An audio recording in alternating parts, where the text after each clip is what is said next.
Hello, it's Becky Belote, Creative Memories Advisor from Newport News, Virginia.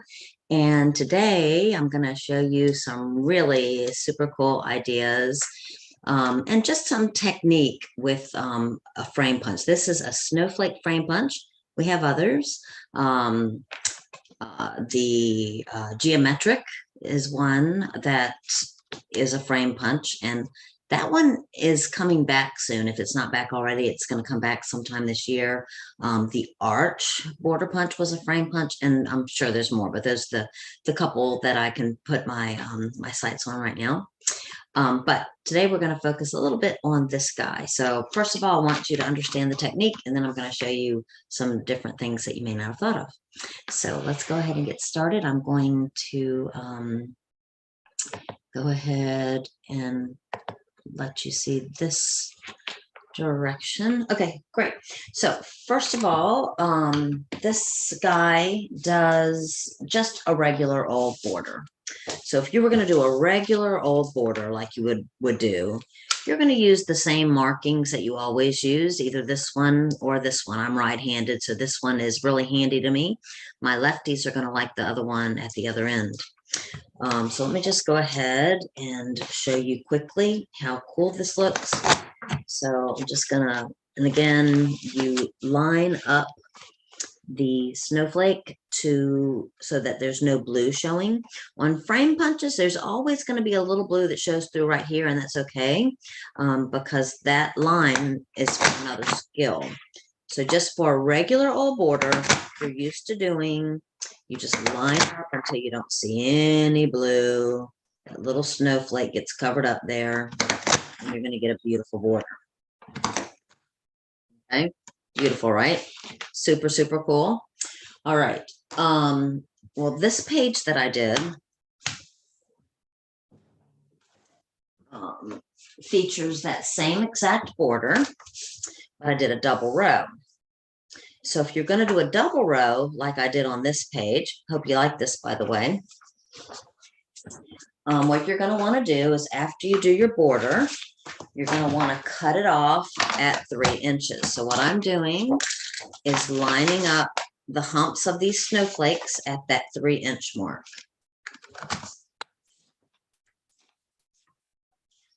All right. Then, because the strip is not really long enough to see what I'm doing here, like I can kind of put it in there, but it's really hard to see if it's right there. Actually, you kind of can, especially at this angle with this camera looking down on it, but it is really kind of hard to make sure you're exactly where you're supposed to be. So on the first cut, it's best to just go ahead and flip it upside down. So you can see the paper in there. What I don't want to see is empty space. You see all this black stuff right here? We don't want that. We want the paper to completely fill that frame there before I punch. But after you do the first one, then you can go back to lining it up so that the blue is gone and just go on down just like you did the first time. Get the double border. Okay, is that easy? All right, look at your trash also. We've got super pretty little snowflakes that pop out of here. So you may want to actually save those for other projects. Some people have just little small little containers to save these. There's oodles and doodles of them. Even these little small ones are super cute. So you can save them if you want to. All right, so that's the first thing I wanted to show you. Now, this particular tool also does frames. That's why they call it a snowflake frame punch. So any of them with that word frame means it can make a frame. So this is an example of what your frame punch can do. So because this is a 2-inch opening, anything with an even length is going to work perfectly with the frame punch. This piece of paper was a 10 by 10 piece of paper to get this look. Okay. And then all I did is I put like a little border around it. So this would make an excellent title page, huh? So 10 by 10. So let me show you how we get a frame. So what I showed you first was using these lines to make a border. And when I say border, it goes from one end all the way to the other. Okay. So now I want to show you how to do a frame. So again, you're going to need an even dimensions. So what if I did, say, 6 by 6? So I have this lined up at the 6 up here. I have a 6 here on the bar, and I'm going to line my white line here with the 6 on that bar so that I don't waste any paper that I don't have to. This is a scrap, as you can see. However, the liners inside of our packages are photo safe, and it's a different color white that it then is in our product line. So I actually like this for a lot of things, but this is 6 by 6. So let me show you how to make a frame. This is going to be great to frame, say, a 4 by 4 photograph or a 3.5 by 3.5. All right. So if you're doing a frame and not a border, you use this line that I talked about that's outside. Okay. It's on both sides. So depending on if you're left-handed or right-handed, one of those will feel more comfortable to you. So I am going to put this in so that my paper is sticking out and lined up with this line. All right. So I'm going to do a punch. And what's important is that you don't go to the very end. If you get carried away, if you get excited and go to the very end, you're going to screw up your frame. All right. So I'm going to do just, see, I want to be able to still see the paper sticking out. And I can tell that this is going to be my last one because it is barely sticking out. All right. So we want these notches here if we're doing it properly. All right. So now I'm going to rotate. I'm going to now put the notch as if this was an entire length of paper. I'm going to put the notch on that same line there. I'm trying to get it so that you all can see it. All right, so right on that line again. I guess if I just did it like that, you could see it. All right. So we discovered it was 2 punches on a 4, and so it's going to be 2 punches again. So that should not be surprising when my notch is barely sticking out here. That tells you that you're done. Now we're going to spin again, and we're going to line the notch up again to the line. If you get one of these little hangabouts, just tug it off. That's fine. Sometimes it's not absolutely perfect, but it will not make a difference at all. So 2 punches there. And then we're going to rotate and do it one more time. Basically, what that has to do with is not being exactly a 4 by 4, that maybe I was off just a little bit. And there you go. Isn't that beautiful? Actually, this one would be very nice also with a circle inside, wouldn't it? So you could do a circle or a rectangle 3.5 by 3.5, or maybe even a 4 by 4. Okay. Is that cool? So that's a frame, and it works with even sides, 10 by 12, 10 by 10, 12 by 12, 4 by 6. Okay. You can get these looks. All right.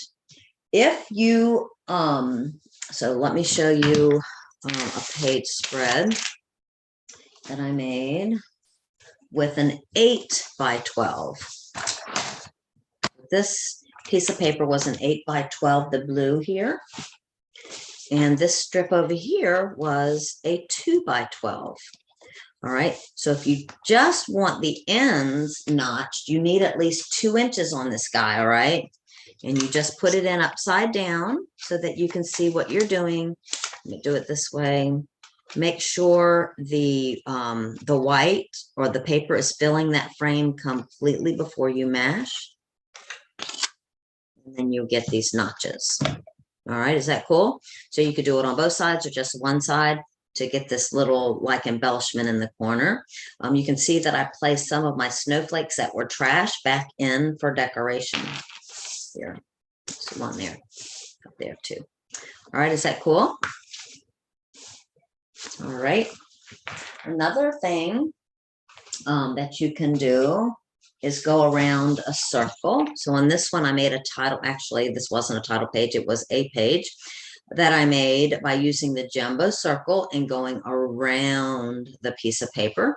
I did it in summery colors because what I saw is that if you use a summer color, the snowflakes instantly look like flowers. If you put a little bling, in this case, I just took my yellow dot pen and just put pressure down to put little circles in the middle to trick your eyes into seeing flowers. So your snowflake instantly becomes flowers in the spring and in the summer. All right. So I will show that technique in just a moment. It's so different that I want to stick on something that's very similar first. Another thing that you can do is mix frame punches. So I mentioned to you that the geometric that's getting ready to come back also is a frame punch. So what I did, this was a 4x12. I went ahead and notched each end. On a 4, you only need to punch once to get those little things that stick out. Then I use those little things to stick out to line up for the other frame punch, which is the geometric. I know a lot of you have them now. If you don't, no worries. It is coming back soon. And I went ahead and did both sides of that. So you can mix your cartridges to get this look. Isn't that pretty? All right, here's another mix here where I mixed an oldie but goodie, the Arch. If you don't have that one, reach out to your advisor. That is discontinued, but I suspect she can find that for you. She may even have some on her shelf. I know I might have one. So anyways, this is what this one looks like. You can see how I added a little embellishment on the corner there. So this is geometric with Arch. So look through your punches, those of you that are seasoned people, and see how many frame punches you can make combinations with.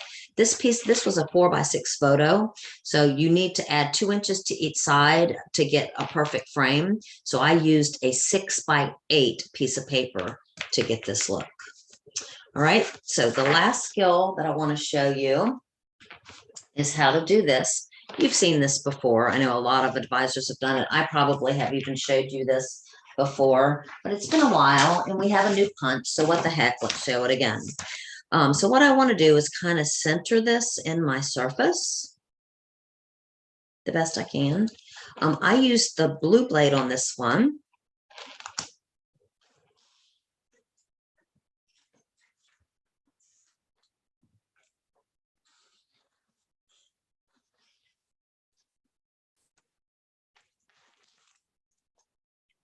All right, and then what you want to do, I like to send, I mark up my mat so that I can see these lines.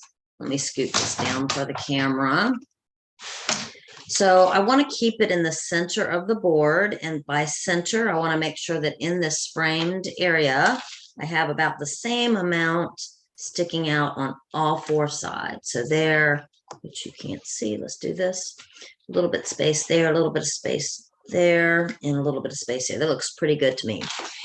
With this particular punch, and some of them are a little bit different, so you may want to ask your advisor if you have a punch that you want to try it on, or try it on a scrap to make sure this strategy will work. But border punches in general, you use the blue blade on the outside of your jumbo, and then you want to put little dots. I call them the plus signs and the time sign. So if I were going to do a plus sign, it would go zook and zook. So I'm going to put dots here and here, and then our time signs. So our time signs go on your diagonals. This is your 45 degrees for my kindred math nerds.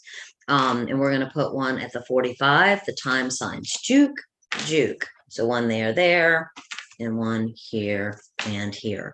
Our mats are amazing measurement tools, not just cutting boards. So they really work really well with our tools. So if you are a fanatic with Creative Memories and you're holding on to your old board because it still works, you know what? Sometimes I have clothes in my closet that still work, and that doesn't mean I don't trade them in, right? So don't feel guilty about upgrading to a better model. All right, so then what we're going to do, we need to find the center of this underneath here. And I find that this little dot right here is the center, that little hole right there. So what I want to do is line up my holes, line up my pink dot with that metal dot. Does that make sense? Yes. Yes, Becky, that makes sense. So we're going to mash there. And then you're going to continue going around and doing that to all of the dots.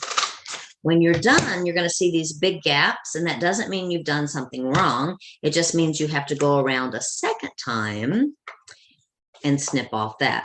So this time there is no dot. So you're just going to center it as best as you can and cross your fingers. And there you go. Okay. So that's how that works. One of the pages that I showed you had the smaller. Let me see if I can retrieve it. This one. This one I cut with my circle cutter, this guy, about a 6.2. Let me make sure if I wrote that down. I think it was a 6.2-inch circle that I cut with this guy.